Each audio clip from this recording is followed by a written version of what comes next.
This is Scott Becker with the Becker Private Equity Podcast. We're joined today by David Pivnick, brilliant leader at McGuireWoods. David talks to us regularly about trends that he's watching in the private equity world, the litigation world, and that he shares with us. David, let me tee it up and ask you, are there a couple trends you're watching currently? What's top of mind for you in watching the sort of healthcare and private equity litigation forefront? Absolutely, Scott. Thanks for having me.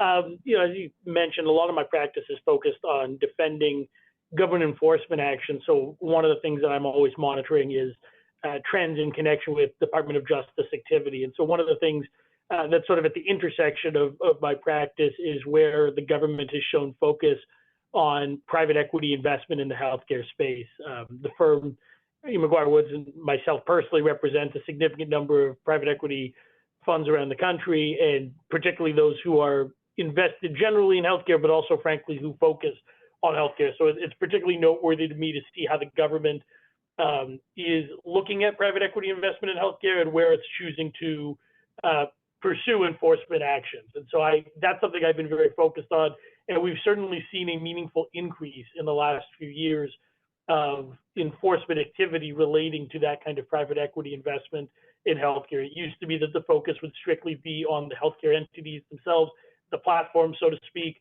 and less so on the private equity investment. But we're seeing a shift there, and I don't think it's one where the government is pursuing private equity just by virtue of the investment. It's usually more targeted, but it's certainly an area where we're seeing a lot more DOJ scrutiny. And as I've had discussions with attorneys at the Department of Justice, they've confirmed that that's something they're working through as well. So I think that's something to continue to focus, and I think it will continue to be important because ultimately a lot of the Department of Justice investigative activity is based on whistleblower cases, and the whistleblower bar in the false claim space is pretty coordinated.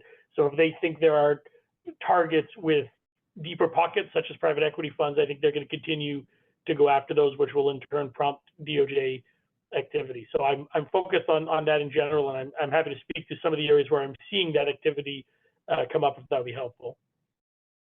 No, it's interesting. And why is it that the Department of Justice, why does it seem that they're so anti-private equity? Why? We all get the sort of stereotypes of, oh, this is, big money investing into areas and so forth. But it doesn't make it bad money. Why are they so sort of like seemingly aggressively pointed towards private equity? I think the concept, which I agree with you, I don't think it's fair, but I think the rationale is effectively, healthcare should be provided based on, patient needs and what is purely medically necessary and appropriate without any outside influences. And the thinking is that, we've got statutes like the anti-kickback statute to avoid, payments or inducements for referrals. And the government generally treats a lot of activity as though running a for-profit business in healthcare is frowned upon. I think the reality is the law certainly allows for profit in the healthcare industry, and there's nothing unlawful about it. It is, with that said, a highly regulated space, but I think that is the nuance that often is troubling and that causes that DOJ scrutiny, is that there's a belief that medical practitioners should be working truly for the best interest of their patients. And I think that is a fair statement, and I think that's accurate. But I think sometimes there's a perception that that is not compatible with a profit business, which I think is an unfair statement. And I think that while medical necessity and treating patient needs appropriately and providing the services that are actually necessary, not random services or services that go beyond what is truly needed, those are important factors and things that should be done, but I don't think that's contrary or incompatible with the idea of also having a profit business in the healthcare space. Thank you. We're starting to see some private equity sponsored companies under attack. There's a huge practice management conglomeration that was put under attack from an antitrust perspective. At the same time, it seems like the power on the other side of the equation is so significant, meaning the payers and so forth. And you're starting to see, are the private equity funds themselves getting brought into these too, or is it more the sponsored companies? What does that look like? So for a while now, for several years, dating back a decade plus, we've seen the platforms, the sponsored companies getting dragged into the investigations. Over the last few years, we've definitely seen a shift where some of the private equity funds are getting brought in themselves, either being named as a defendant by a whistleblower, being pursued by the DOJ directly as a defendant, or at a minimum receiving civil investigative demands to look into the private equity fund's relationship with the platform. What I'm not seeing, and I'm pleased to say I'm not seeing, is that occurring just by virtue of the investment. I've seen it occur in a few different scenarios, and all of them tend to relate directly to activity or specific inactivity on the part of the private equity sponsor. So, for example, we've seen cases where there's a kickback allegation and the government pursues the private equity fund in part because it's the fund that was alleged to have structured the kickback arrangement and have paid the kickbacks. And so there's a direct allegation relating to, express conduct of the private equity firm that the government is pursuing as being wrongful.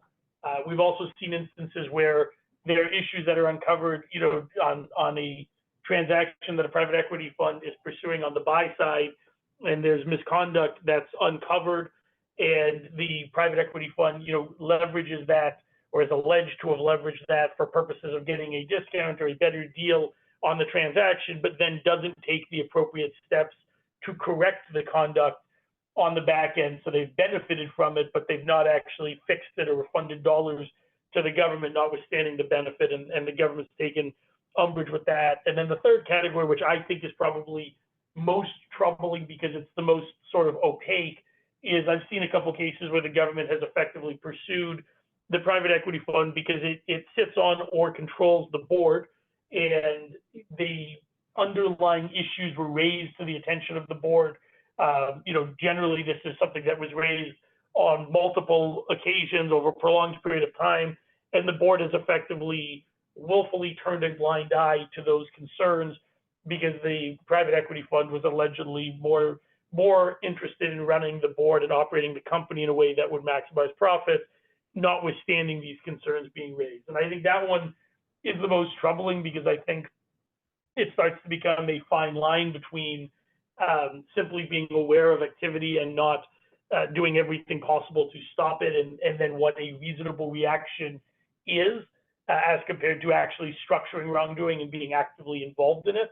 So I think that one starts to be a finer line and a tighter distinction as to what truly should give rise to liability, but it's an area where we've certainly seen activity as well. And I think it's a good reminder, for private equity funds to, act deliberately and conscientiously on this front, have board training on compliance activities, make sure that platforms have an opportunity for the compliance officer or folks involved in the compliance program to report directly to the board, and then have an active discussion to vet these issues, figure out whether there's actual concerns, and then take appropriate corrective steps.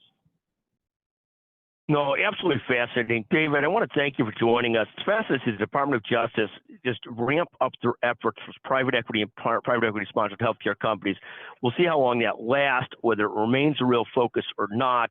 But it does seem sort of like a witch hunt after private equity for no particularly great reason other than the fact that it's a money area, and the people that run the Department of Justice don't love the money areas. David, thank you for joining us today on the Becker Private Equity Podcast. Always brilliant to visit with you. Thank you. Thank you for having me, Scott.